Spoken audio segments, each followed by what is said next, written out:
responsibility is housing? Fairly broad question. Is the system broken? There are some enormous challenges around there. 240,000 homes a year by 2025. I think it's Rickson who's branded the affordability and availability of homes in the UK as a national emergency. The PRS sector is growing. Is it growing fast enough? Is it part of the solution?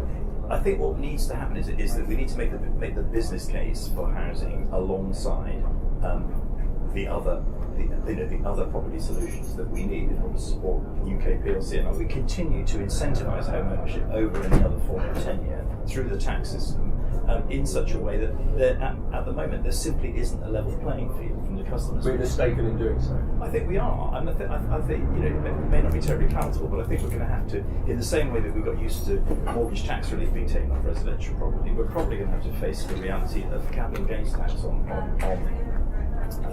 gains on our own homes if we want renting to be seen as a viable alternative.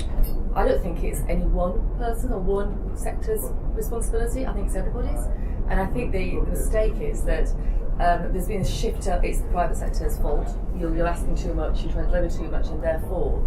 But actually, the private sector's there, let's be really honest about it, a developer's there to make money.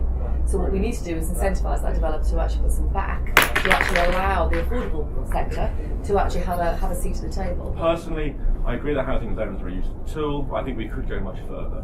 The policies around housing zones are a bit of money and a slightly different planning regime. That doesn't sound like a response to a national crisis to me. I think the housing zones could be a test bed for much more radical policies. Don't apply it everywhere in London. Try it first in the housing zones. Let's have a more pro-PRS policy in the housing zones. Let's think about assembling land. Let's think about infrastructure provision. A lot of the reasons why these big sites don't come forward, like you're talking about, is because no one wants to pay for the infrastructure.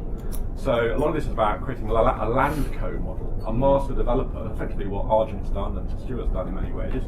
Create a landco model that can create the service sites, manage the phasing of that, and then actually you can bring a range of players in. This is about housing people decently.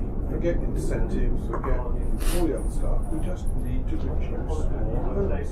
Who's we? We, collectively, as a team, and government needs leadership. So tents are going to be very good investments because there will be nowhere else for people to live.